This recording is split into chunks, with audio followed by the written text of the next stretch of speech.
Encore une fois, nous vous bénissons au nom de notre Seigneur Jésus-Christ.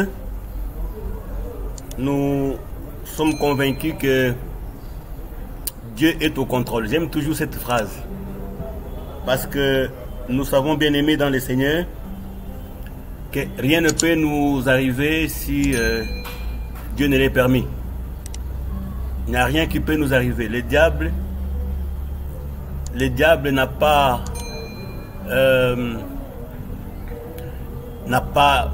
la force de nous détruire. Je crois que j'aurais voulu que les bien-aimés qui est à la technique, je voudrais qu'ils puissent nous balancer.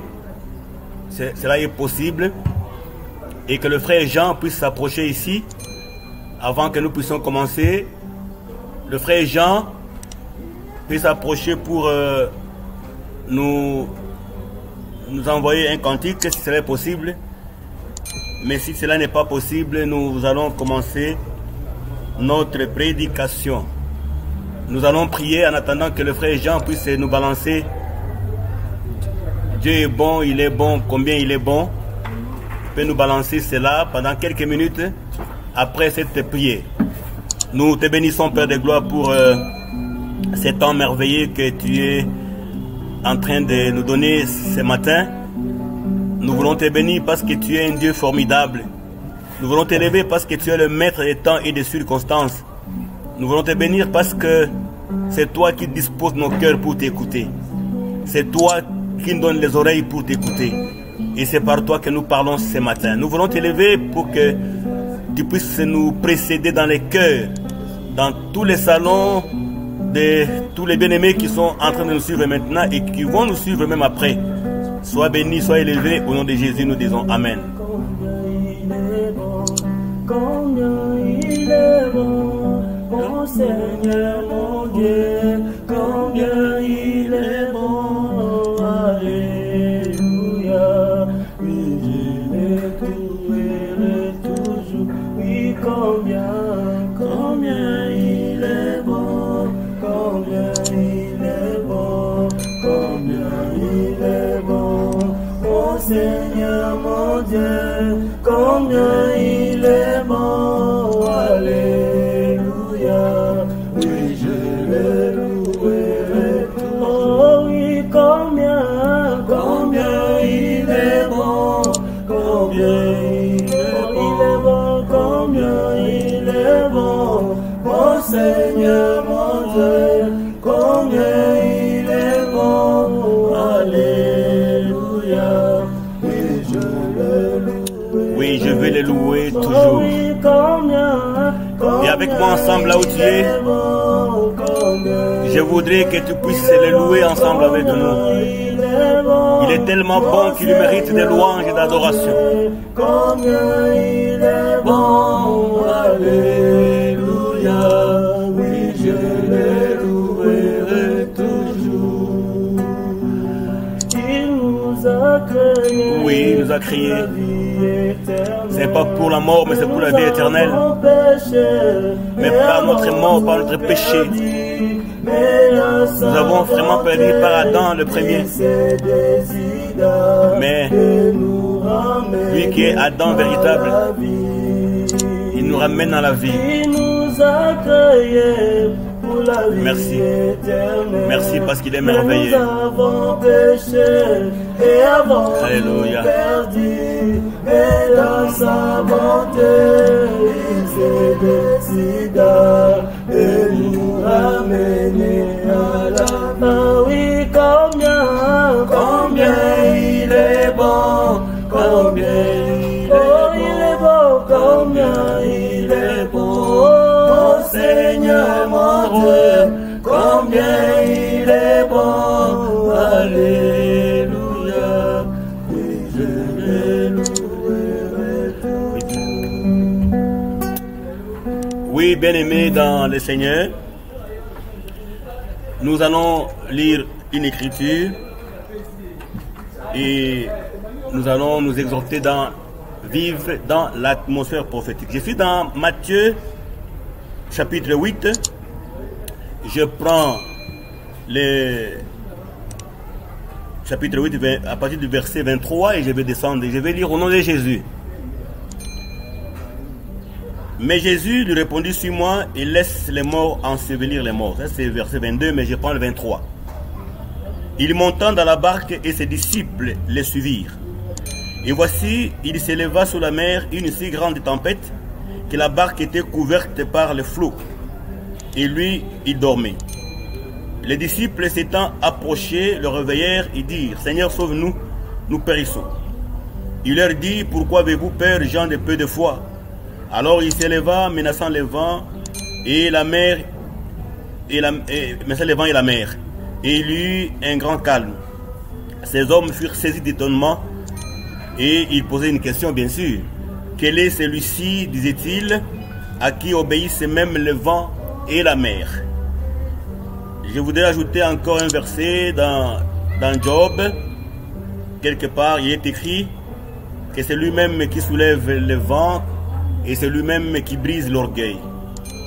Je suis dans Job.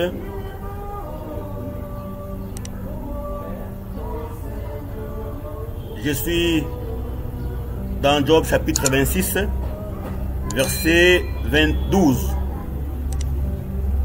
Job 26, verset 12, il est dit ceci. Par sa force, il soulève la mer. Par son intelligence, il en brise l'orgueil. Bien-aimés dans le Seigneur, nous sommes en train de parler chaque samedi, nous allons nous habituer.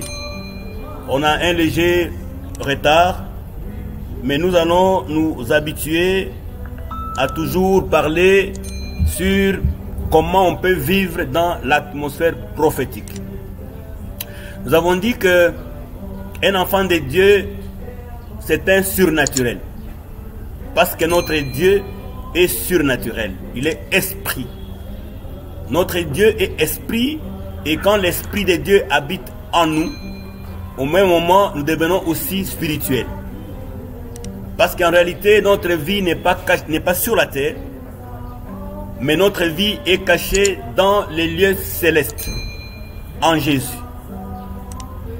Pendant que nous marchons sur la terre, c'est la tente qui marche. Mais en réalité, c'est l'homme intérieur. C'est l'homme intérieur qui est d'une grande importance devant le Seigneur. Et ce matin, je voudrais que nous puissions partager ces passages que nous venons de lire. Jésus était quelque part avec ses disciples. Et pendant que il montait dans une barque, la Bible dit que les disciples l'ont suivi. Ils sont montés ensemble avec lui. Et le Seigneur, tellement il est prophétique, autour de lui, il faut qu'il y ait des gens prophétiques comme lui. Sinon, vous ne comprendrez jamais notre Seigneur. La fois passée, nous avons expliqué qu'il y a parfois des choses que nous appelons épreuves. Mais chez Dieu, ce ne sont pas des épreuves. Lorsque Dieu nous épargne parfois des situations, parfois on peut croire que non, c'est une épreuve. Pendant que ce n'est pas une épreuve, c'est l'amour de Dieu tout simplement. Et les disciples étaient avec Jésus dans la barque. Et pendant qu'il flottait, pendant qu'il marchait, pendant qu'il voyageait, subitement il y a eu un vent qui a bougé la mer. Le vent a bougé la mer. Je voudrais t'expliquer ce matin que dans l'ambiance prophétique, dans l'atmosphère prophétique, en réalité, cette barque-là, c'est ça même le voyage de l'humanité depuis Adam jusqu'à l'enlèvement, et nous allons comprendre cela. Parce que nous sommes dans les réseaux sociaux, on ne sait pas donner beaucoup de détails, mais nous pouvons comprendre que la marche de Jésus avec les disciples, c'est en fait la marche de toute l'humanité. Parce qu'en réalité, la barque dont il s'agit ici, nous allons expliquer qu'il y a une partie du temps qui concerne Israël et une partie du temps qui concerne l'Église. Remarquez que la Bible dit que quand Dieu a créé les luminaires au 4e jour, c'était pour présider le jour et la nuit. C'était pour présider le jour avec le soleil et la nuit avec les étoiles et la lune. Ça veut dire quoi? Lorsque le soleil s'élève, il fait jour. Lorsque le soleil se couche, il fait le soir. Et la Bible nous dit également que Jésus, c'est notre soleil de justice. Cela veut dire que les mouvements prophétiques dans la barque, pendant que Jésus était en train de dormir, cela veut dire que le soleil était en train de se coucher. Et ce temps-là, c'est le temps du soir. Et après, lorsque Jésus se lève, lorsque les disciples vont l'appeler au secours, quand il se lève, parce qu'il est le soleil, quand le soleil se lève, c'est le jour. Donc ce jour-là, dans la barque, il y avait un soir et un matin. Or, nous savons que dans la commission de Dieu, il y a un peuple du soir, un peuple qui a commencé le soir, c'est Moïse. Parce que c'est Moïse qui, ici, je sais qu'on peut toucher le soir comme étant l'Église, le matin comme étant Israël, mais comprenez, ici, je suis dans Genèse, lorsqu'il y a la création, la Bible parle, il y a un soir, il y a un matin. Et là, c'est là que nous expliquons que le soir dont il est question, c'est Moïse. Parce que c'est le temps de l'obscurité, le temps de la confusion, le temps où il y a l'ombre qui ne donne pas la vraie précision. C'est ce temps-là que nous appelons le temps de Moïse, le temps où Dieu se manifeste comme celui qui est en train de dormir, parce que Israël, malgré ses prières, Dieu n'avait pas exaucé. Et dans la barque, nous voyons que pendant ce temps, pendant que les vagues étaient en train de bousculer la pirogue, les disciples étaient en difficulté.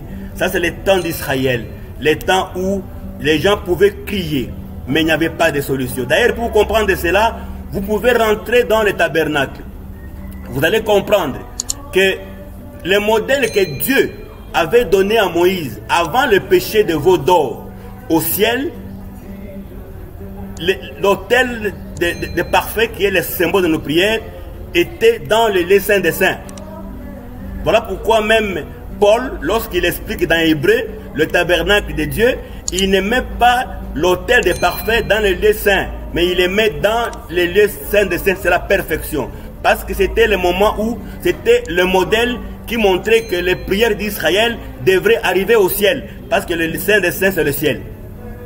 Mais lorsque le peuple a péché et quand Moïse descend avec le tabernacle, vous allez voir qu'on a placé l'autel des parfums au lieu saint et il y avait un rideau.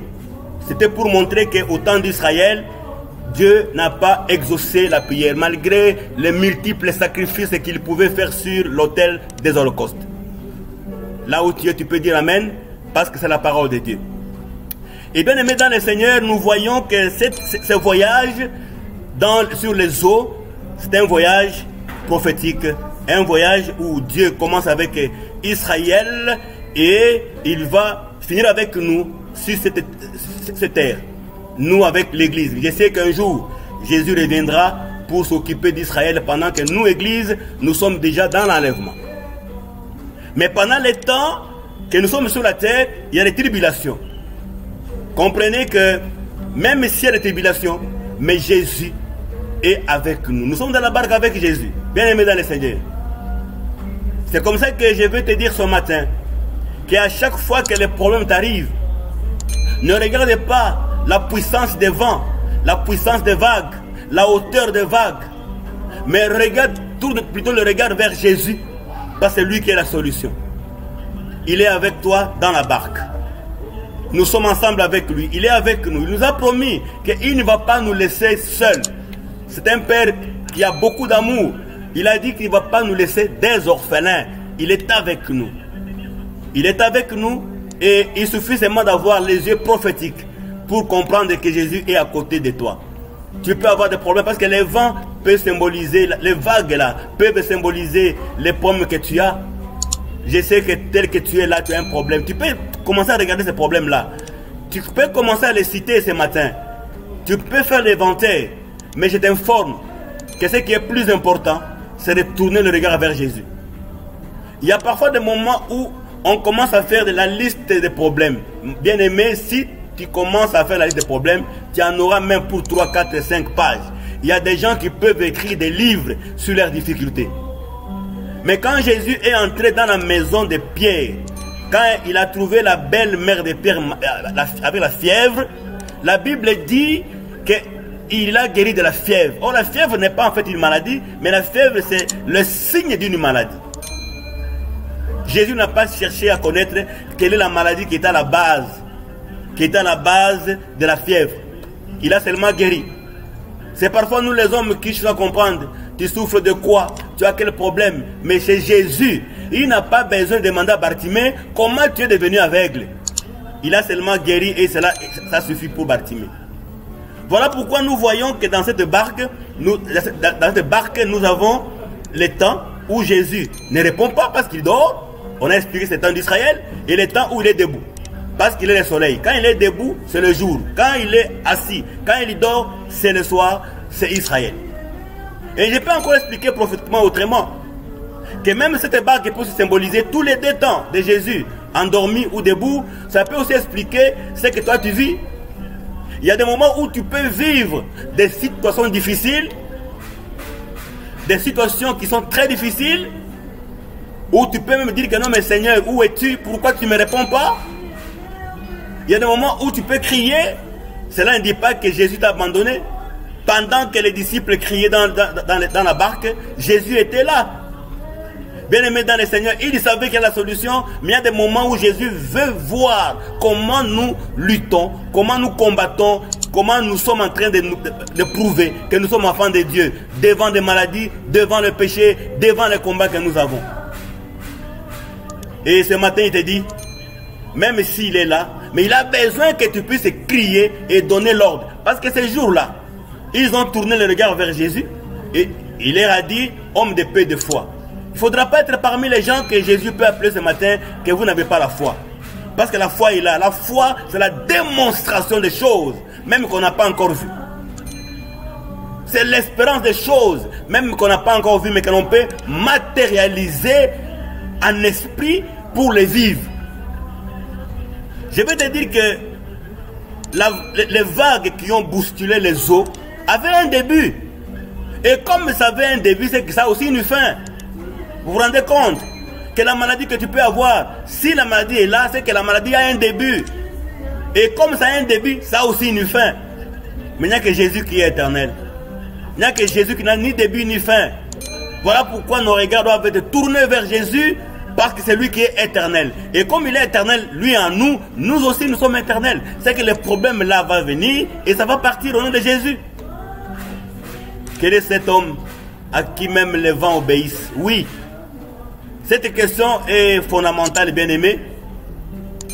Les vents ne peuvent obéir qu'à celui qui les a créés. La maladie ne peut obéir qu'à celui qui l'a créé. La stérilité, le chômage, tous ces éléments négatifs qui environnent ta vie ne peuvent obéir qu'à celui qui a créé, parce que le diable n'a rien créé. Le diable est un usurpateur, il a usurpé les pouvoirs. C'est une photocopie. La réalité se trouve en Jésus. Le diable n'a aucune solution sur les enfants de Dieu. Au contraire, il peut te donner pour un peu de temps, mais c'est pour ta destruction.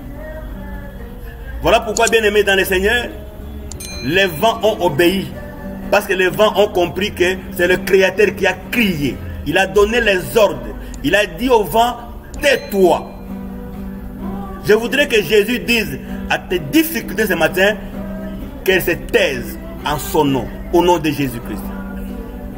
Je voudrais que tout ce que tu as comme problème ce matin, que Jésus dise un mot là-dessus. Et je sais qu'il n'y a que la voix de Jésus qui est capable de donner des ordres à la nature. Et bien que nous sommes en train de prendre des précautions pour nous protéger contre le coronavirus, je te dis que la première précaution, c'est de remettre ta vie en Jésus pour qu'il soit le bouclier physique et spirituel, qu'il te donne les yeux pour voir là où se trouve le problème, pour que la solution soit avec toi. Merci bien-aimé, parce que Job dit que c'est Dieu lui-même qui soulève et c'est lui-même qui arrête. Rien sur la terre ne peut nous arriver si Dieu ne l'a permis. C'est vrai que le diable, utilise des choses pour montrer qu'il a la maîtrise de l'humanité. Mais c'est pour un peu de temps. Et Dieu sait que tant que nous sommes dans la barque avec lui, tant que nous sommes dans la barque avec lui, les vents ne pourront rien faire contre la barque. La joie que nous avons, c'est que nous sommes encore sur la terre, mais avec Jésus. Parce qu'il a dit que je serai avec vous sur la fin du monde. Et comme il est avec nous, nous sommes avec lui. Tant que l'église de Jésus est encore sur la terre, quelles que soient les maladies, les épidémies, les pandémies, les guerres, les bruits de guerre, quels que soient tous ces problèmes-là, l'église du Seigneur ne sera pas perturbée. Elle sera enlevée dans toute sa perfection au nom de Jésus-Christ. Merci encore une fois pour cette nourriture que nous avons voulu partager avec vous. Que Dieu vous bénisse. Que Dieu vous bénisse là où vous êtes. Que vous soyez à Goma, que vous soyez à Idiofa, que vous soyez au nord Kivu, au sud Kivu, là où il y a des problèmes comme Kinshasa, que Dieu vous garde au nom de Jésus-Christ. Et ceux qui sont dans des provinces là où il n'y a pas encore la maladie, nous prions pour que ça ne vous arrive pas. Nous prions. C'est une prière que nous adressons au Seigneur. Et que même si ça arrivait, je sais que vous serez protégés au nom de Jésus-Christ. Mais nous prions pour que ça n'arrive pas. Nous prions le Seigneur pour que cette chaleur de cette pandémie puisse baisser et même diminuer d'ici un mois, d'ici 2 mois, pour que les choses rentrent dans le sens normal. Nous vous bénissons encore une fois au nom de Jésus-Christ et nous prions. Merci Père de gloire pour avoir accepté que nous puissions parler devant ce peuple qui nous écoute de manière virtuelle. Nous voulons Seigneur que tu puisses les bénir là où ils sont. Au nom de Jésus, nous disons Amen.